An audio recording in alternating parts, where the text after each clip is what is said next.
Ayodeji Ajishope. And Adedamola Lafenwa. on from the dailies every weekday from 9:30 a.m. to 10:30 a.m. on Solutions 93.9 FM as they dive into the headlines with in-depth analysis and feedback from you on different stories from the national dailies. Start your day by gaining fresh perspectives, uncovering the story behind the story, and join the conversation.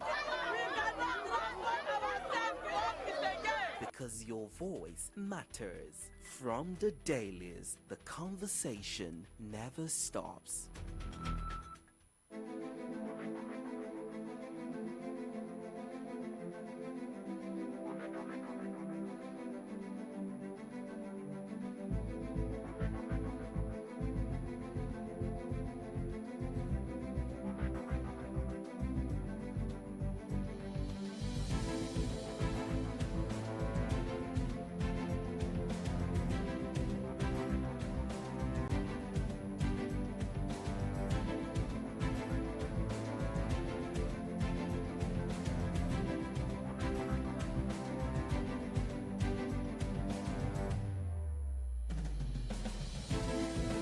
The conversation never ever stops when it comes to From the Dailies and when it comes to speaking about matters concerning Nigeria. All over the state, the 36 states and all the geopolitical zones in Nigeria, everywhere, the conversation never stops. And when it comes to Solutions 939 FM, giving you in-depth analysis on all of the stories making rounds on each day, you know that the conversation never ever stops. Good morning, welcome to From the Dailies on Solutions 93.9 FM. My name is Favor Oloruntola. You already know what this program is about. If this is the first time you're joining us, this program is all about the newspapers, the headlines, the conversations, the things going on around Nigeria. I mean, it was yesterday that we heard about the splitting of the school into six geopolitical zones, and there are other stories, that made rounds on all the newspapers this morning. And of course, I won't be doing this alone. I'm going to have my analyst, Comrade Ayodeji Ajishope, join me virtually this morning. Please, you have to stay tuned because today is loaded. Security matters are not left out. Education not left out. Things that, concern us as a country. When it comes to, getting us that to that point where we do not need to, strive so hard to get what we want, but when we get it right, we'll be talking about that this morning because the newspapers this morning are just, very, very interesting. The stories coming out are really interesting. You can join me on Facebook, Solutions 939 FM, Solutions 939 FM on Facebook. And the Punch newspaper, it's talking about the project fails, about the 9 billion naira e-border project fails that failed to stop bandits and illegal aliens. Illegal Niger Cameroon immigrants infiltrate Jigawa, Taraba, other borders automated, insists Interior Minister. You can get that story on the Punch newspaper. On the Nation newspaper, the headline here says, federal lawmakers seek more funding for 2024 capital project. On the Nigerian Tribune, the major newspaper here is FG, while Telecom tariff will go up, but won't be by 100%. And on the Vanguard newspaper, I remember very well last week Thursday when I was communicating with Comrade Ayodeji Ajishope. I asked a question concerning agriculture because the president charged the governors last week stating that they should focus more on agriculture so that we can have more and more and more income in the state. But on the Vanguard newspaper, it seems real interesting because it states here that states are racing to build airports as hunger bites harder. As hunger ravages the land, governors compete to build airports, spend 181 billion naira. Airports built by states not viable, that is coming from experts. Not revenue generated can't maintain airports, which puts more burden on FAN. Asks FG to stop granting licenses to governors on airports. We'll be talking about this and more on From the Dailies this morning. Welcome once again. My name is Favor Oloruntola. The next voice will be myself and that of Comrade Ayodeji Ajisope.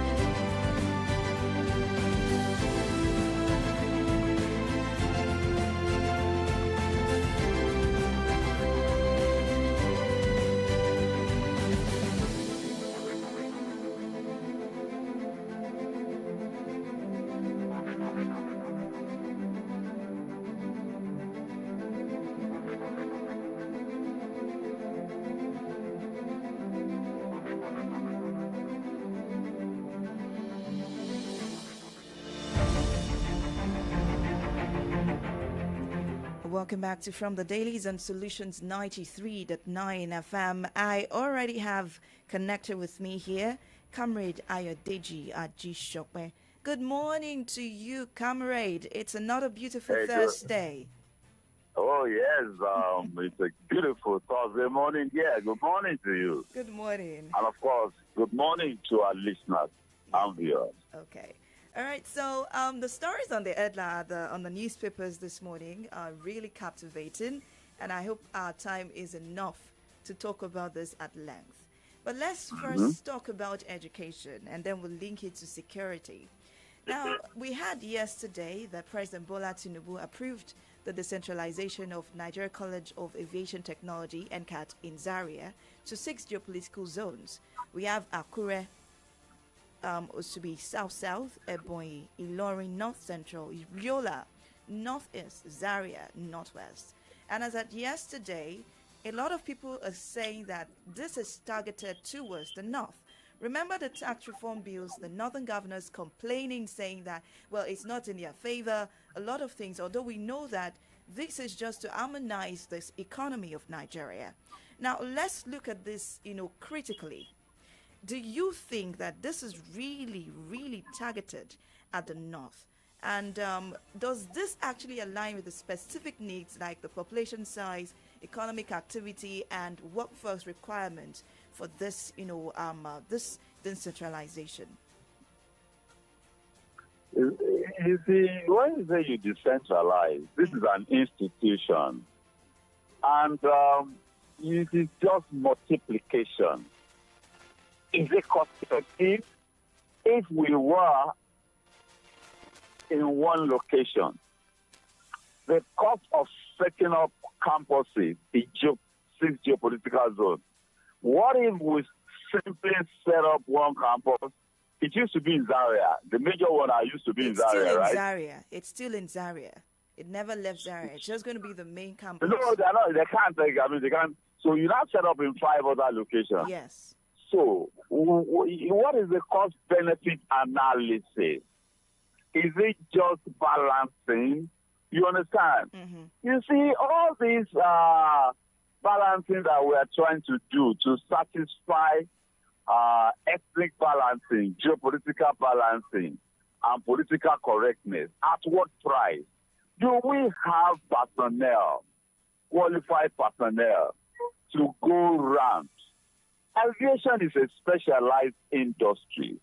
You understand? Yeah. Specialized industry. Do we have personnel, qualified personnel that will fill the necessary vacancies? Are we going to be compromising standards in the process? These are the issues. Was an assessment done, or was it a political decision? I am not so sure. Yes, we have the aviation industry is getting bigger, but what if we had just Zaria and we expanded it? What would have been the opportunity cost? Yes, you will employ more people, but that will bring the burden of cost. You understand? What are the advantages? The burden of cost to whom? Who owns the school? Who owns the school? The federal government owns the school. So all of this is, we should be thinking, of course, what is the cost and benefit analysis of this to the industry and to the financing? I'm not so sure that, the important part is also the issue of personnel, qualified personnel. Aviation is a specialized industry. So I'm not sure the cost-benefit analysis is likely to read green. But It's not likely to read according green. to this strategic move, it's just to increase accessibility for more students across the country, to promote Affordability. accessibility, so that they can access this. They can receive aviation training without the need to relocate from their regions, to promote regional development, and to enhance training capacity. This is, one of the strategic aims. Capacity is key in this regard. Now, does spreading it around, does it enhance capacity? Numbers, you're talking about numbers. Will it not be easier to expand where you are than to go and start in 5 other locations? You know when you go to other 5 locations, you are duplicating. But when you are doing it in one location, you are just expanding. The cost will be higher, way higher. But let's look at it from this angle. I graduated from Olabisi Onabanjo University, and we had the main campus, which was the PS then, Agor. Yes, we had the mini campus, and we had other campuses. Maybe this is something that the federal government is aiming to replicate, actually. You see, the example of Olabisi Onabanjo that you gave, I know the story of that university very, very well. It was under duress that the multi-campus arrangement progressed, and I'm using that word deliberately and advisedly. It was under duress that the multi-campus arrangements went ahead. One of those campuses is in Ibogun, the village of General Obasanjo. Do you know that? Ibogun, the village of General Obasanjo. It was under duress and pressure that they went ahead with the multi-campus arrangement. They wanted to cancel it, but the powers that be insisted that it must go on. What advantages do you get from that? Universities, well, let's not concentrate. So, if it's going to serve some political end, so be it. But the cost and the benefit, for me, that is what should be our focus. All these expanding capacity and reaching cost of accessing. How many times do you travel between Zaria as a student? How many times will you be traveling between Zaria and Ibadan if you are a resident of Ibadan? We also know that transportation is expensive now. How many times will a student once in a semester, right? That one time is it's not cost effective. Once in a semester, you will go from Zaria to, and isn't it? Most people be located. Most people school in where they come from. If you are southwest, south, northeast, and you go to Zaria, you are knowing Nigeria better. Oh. So yes, that's an advantage. Oh, okay. Let's not go further in this. We have other stories we need to talk about this morning. Now let's go to security. Yes, and it's talking about the FG 9 billion naira e-border project failing to stop bandits, illegal aliens. And also on this same story, on the same newspaper, the Punch newspaper, is saying tension rises as gunmen kill 18 in Imo communities. Now, the first question is that, we already have this project set up. Now, does this failure, does it really, reflect the deeper security issues that we have in Nigeria? Because 9 billion naira is not a little fund to curb insecurity. Yes.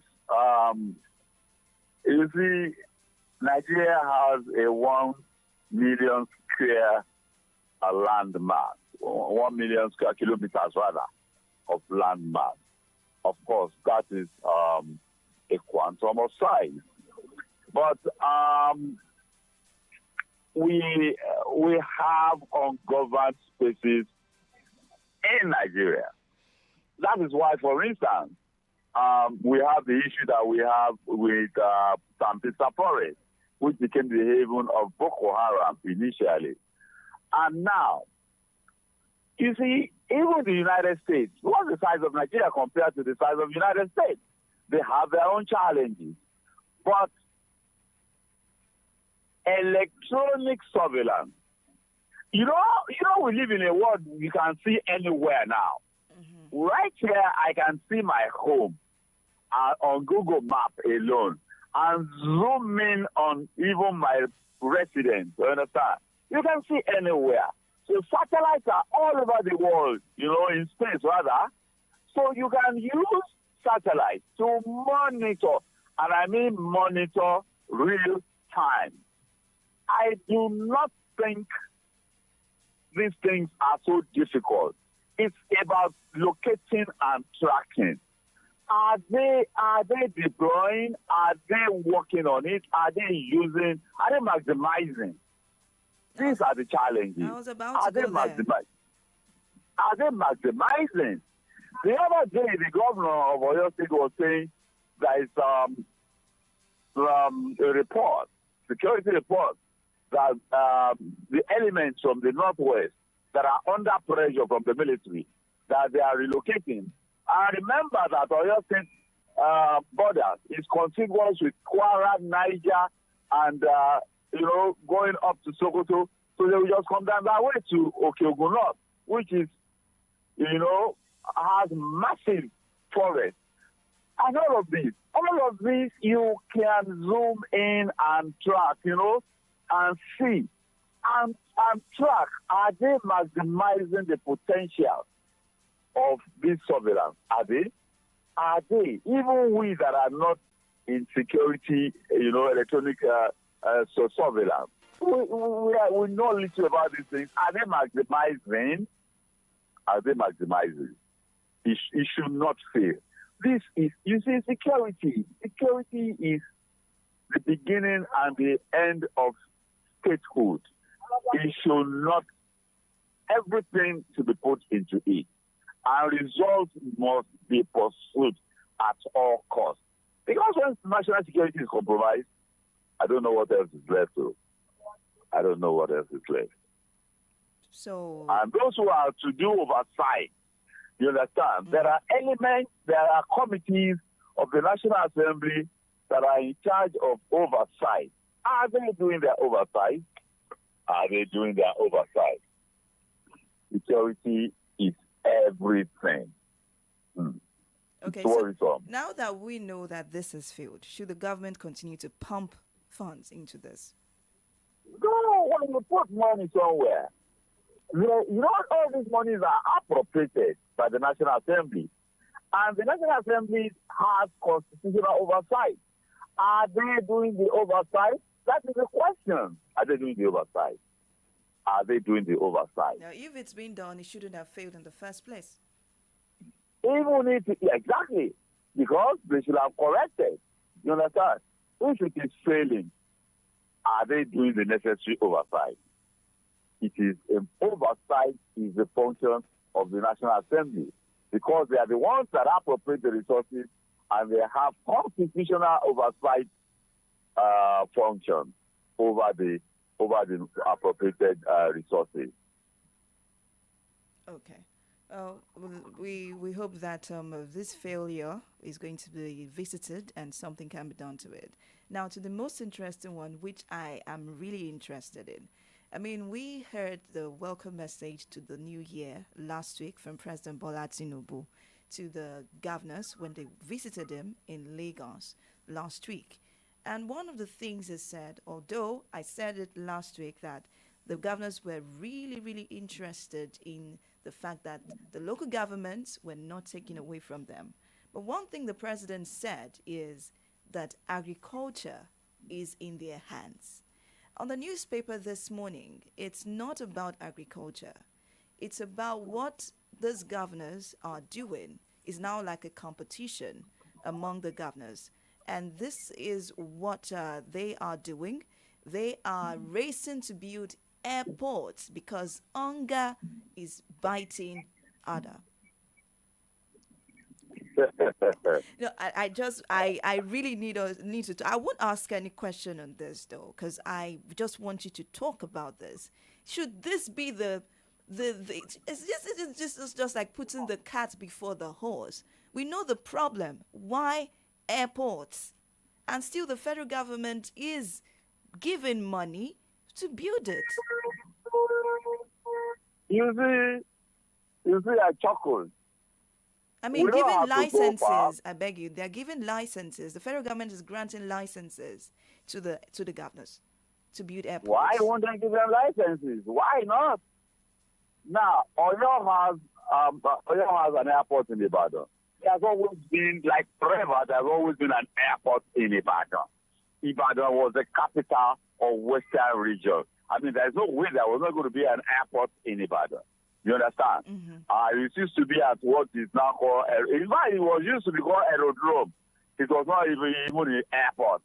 It was called, I grew up to know it as aerodrome, not as airport. It was later that it became airport. And then Nigeria Airport started using it. And then they moved to Alakia. As we speak, Oyo State has committed, Oyo State government. The airport does not belong to Oyo State, though. It belongs to the Federal Federal Airport Authority.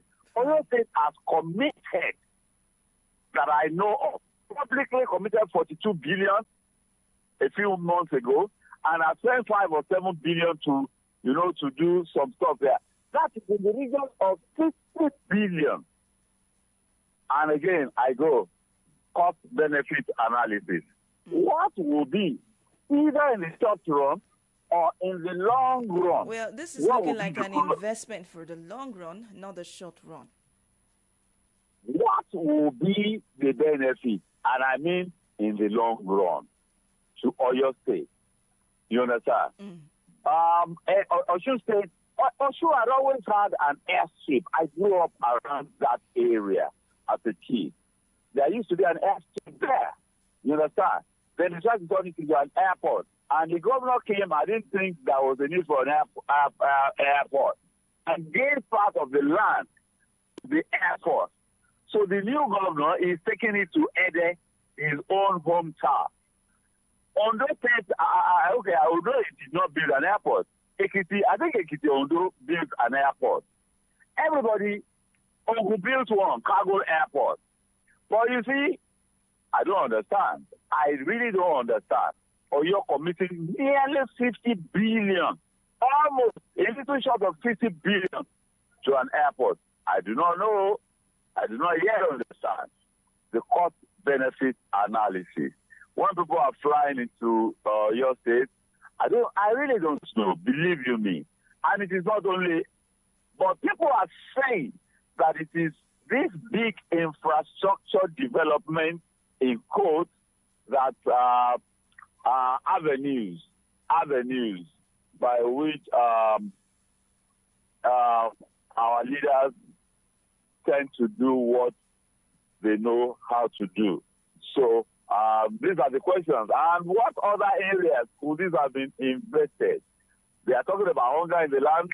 Governors are busy building airports. Now, that puts questions mark on the issue of priority. You understand? 50 billion. That is by any means. By any means. huge, huge. Road infrastructures are still there. You understand? Road infrastructure, critical. Primary health infrastructure, critical. Education. You understand? Education. The state of primary schools, the state of secondary schools, and equipment, for those secondary schools and primary schools, furniture in many classrooms, in many dilapidated structures, and yet our governors are building airports. It puts a big question mark on their priorities. And then the issue of food. Yes, I'm not in support of state government cultivating land. No, I will never support that. Who will manage it? Civil servants will manage it. And as usual, they will make a mess of it. But, you understand, enabling environment. Like, for instance, for State is doing. Comrade. We got to go. Okay, comrade, I'm sorry to cut you short, but we need to leave in about a minute. We need to leave. Yes. So, question mark on priorities of our governors. Big question mark. That is why I always say we should be asking questions. People should be asking questions. People are demanding answers, not just asking questions. Thank you very much. All right. I hope these questions will be asked and answered tomorrow when you join Adedamola Lafenwa on From the Dailies. Comrade Adija, Yes. thank you very much for joining me today. My pleasure always. God bless you and God bless our union. Amen. And God bless Nigeria. Well, you've heard it. Questions need to be asked and answers need to be given. If we do not ask questions, we cannot have the answers. So let Nigeria be a priority to you and how to make Nigeria better. It starts from the grassroots level and then it's going to transcend to the upper part. My name is Favor Olorontola. Please be safe today. Remember, Nigeria's peace and progress is in your hands. Have a fruitful day. Bye-bye.